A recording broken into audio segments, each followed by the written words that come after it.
Welcome back. It's often said that it's better on the big screen, at least when talking about going to the movies. Some believe that the use of sound and pictures in a cinema captures audiences in a way like no other.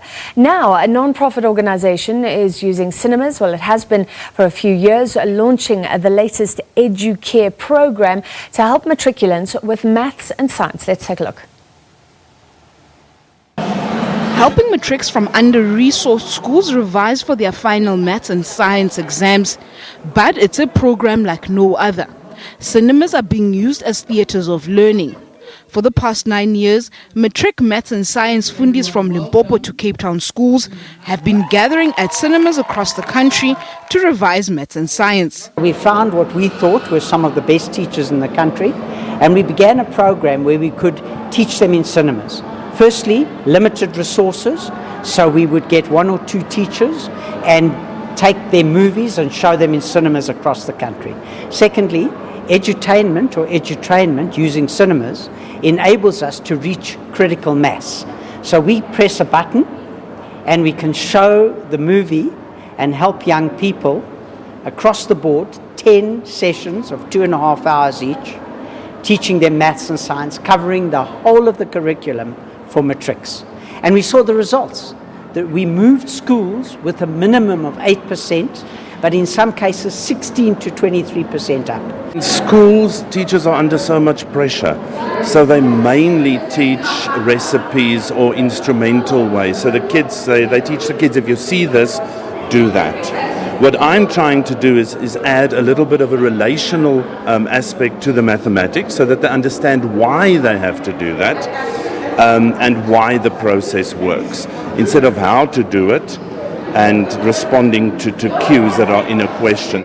For this aspiring graduate, the program is helping her fill in the missing pieces. It has helped clear all the confusions I had in terms of maths, and it has really been an eye-opener. It has really been a wake-up call on all the things I thought I knew, and then to realize I guess I really don't know them that much. This year, 20,000 seats were made available for both maths and science pupils. The EduCare program will continue to help students beyond the textbook. Mahlaku Komane, SABC News, Johannesburg. Let's find out a little bit more. We're joined by the General Manager of Primestars, Nkosinathi Moshoana. Great to have you with us, Nkosinathi. Thank you very much. So tell me a bit more how these maths and science lectures work. I mean, do the kids sit there with popcorn, or do they have to take notes? It's a little bit dark. I don't know. How does it work? Right. So thank you for the opportunity. It's really a cinema experience. We wanted to deliver the maths and science content in a different way because we want different results. And using cinema, multimedia, and as you said, everything is different as you experience it on the big screen. Yeah. We have learners across the country on any given Sunday morning when the program is running, picked up from their schools, taken to a cinema. At the cinema, they register. They get a booklet which has examples that are on screen throughout the program, but also has past papers from the last 4 years for them to be able to revise with their teachers in school. Okay. So when I'm sitting in a cinema as a beneficiary, I do get Coke and popcorn. It's all part of the cinema experience, and the majority of our beneficiaries have never been to a cinema, so that's quite important. But the cinema is lit, so it's not dark as in when you go and watch commercial movies. They get notebooks, and on screen is a revision process of subjects and all across the math curriculum and science curriculum, and able to work through that with their teachers and our teachers present as well. So, and it's interesting, so you pick up the kids, because I was going to say maybe you're at a under-resourced school in Alex Township. It's still transport. It's still quite far to get to a nearby cinema. So definitely, all the resources that come with the program are provided by the sponsors of the program. You would have seen them in the clip. And the idea is to create a public-private partnership with the Department of Basic Education, the schools and the partners, to say, let's identify schools that are, as you say, under-resourced. They don't have access to tutoring. They can't get themselves to these areas. And with the program, we're able to then align schools to the closest cinema that we can access them to. We typically use Turkinuko nationwide, go up to about 100-kilometer radius, and we work with the schools then to provide all the resources. And could you disseminate this even more widely to schools who have screens, or is it all about the cinema experience as well? So reach has always been our goal. and we are actually challenging, society, big business, government to come in and work with us. Cinema has a strong footprint nationwide, but we have an even stronger drive to get into rural communities. So where we can't take young people to the cinema, we want to take the cinema to them. And we are in discussions across the board to talk about how in and around the cinemas that we're working with currently, that's working quite brilliantly, how can we replicate that model without losing its essence in communities that are further outlined? So is this getting bigger and bigger? Because it's been going on for 9 years. Good question. So it's been 9 years. We started with about 3,000 seats nationwide. We're now at 20,000 seats nationwide. And over the course of the last 9 years, reached up over 300,000 young beneficiaries. So yes, it is growing.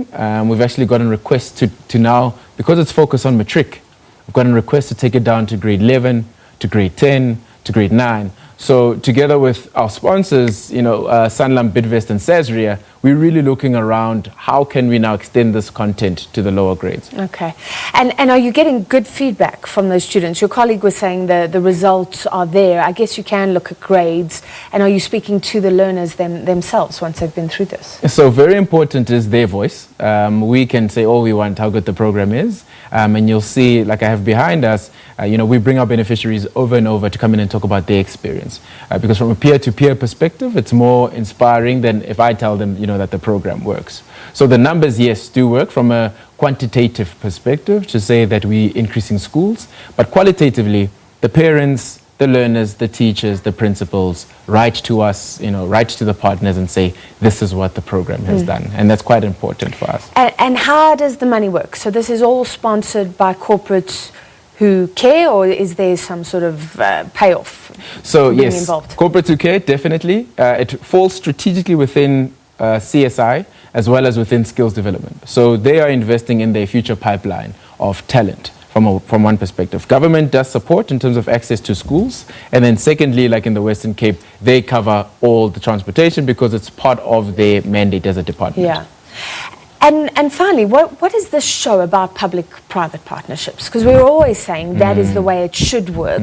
There shouldn't be a fractious relationship. There should be corporates working with government. Is this a model for success, do you believe? So ultimately, we all want the same thing. Whether you're in government or private, we want a country that works and a country that's moving forward. And we cannot work in silos, we've got to work together. So the fundamental basis of our programs is what we call a social compact. And that's really about all elements of society playing their role in making this a possibility. And of course, the leading two partners have to be public and private because they pull the largest levers to make this possible. So yes, it is a successful model. We do not have access to schools without the government. We do not have access to resources without the private sector. All right. Well, I hope it's another great success. Thank you very much for coming in. Thank you. That was the General Manager of Primestars, Nkosinathi Moshoana.